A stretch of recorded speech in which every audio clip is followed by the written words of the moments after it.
Oggi è una bellissima giornata. Alberto Trentini è finalmente libero. Un ringraziamento al governo e un abbraccio ai familiari. Finalmente Alberto potrà tornare nella sua città, nella sua regione e noi lo aspettiamo. La notizia della liberazione di Alberto Trentini viene accolta dalla politica regionale del Veneto con una soddisfazione bipartisan.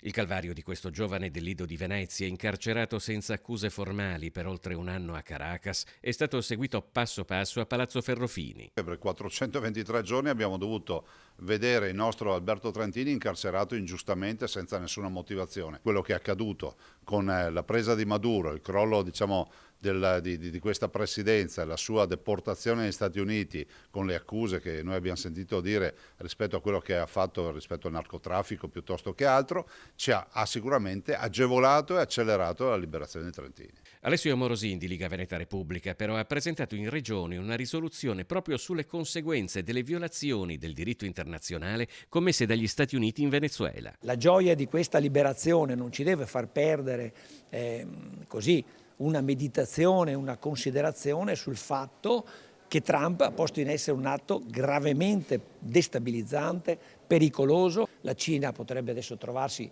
ampiamente motivata e giustificata nei confronti di Taiwan, legittima perfino Putin che ha compiuto un atto condannato a tutta l'Unione Europea e che è intervenuto con un'azione di polizia mirata. Come Morosin, a parlare sono soprattutto i consiglieri regionali eletti nella città metropolitana di Venezia, a partire da Monica Sambo e Laura Besio, concittadine di Alberto Stefani, che hanno vissuto gran parte della vicenda dal Consiglio Comunale di Venezia. Venezia è sempre stata accanto ad Alberto Trentini. Proprio l'altro giorno c'è stata una mobilitazione di fronte al municipio di Mestre per chiedere con forza la liberazione, ma in questi mesi da tutto il territorio ci sono stati tantissimi momenti di manifestazione pubblica e in particolare ovviamente anche dal suo Lido e in particolare dalla sua famiglia. La voce soprattutto dei familiari si è sempre fatta sentire, voce, speranza, fede e fiducia, ma anche le istituzioni. A volte per un genitore è difficile comprendere alcuni silenzi, ma questi silenzi da parte delle istituzioni locali sono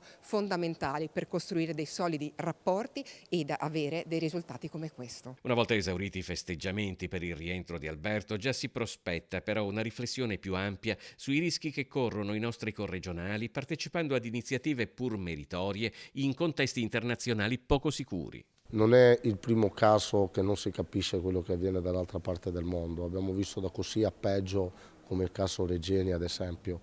Quindi credo che dovremmo porci una grande riflessione su quanto garantiti siamo nel diritto internazionale quando andiamo come italiani in giro per il mondo.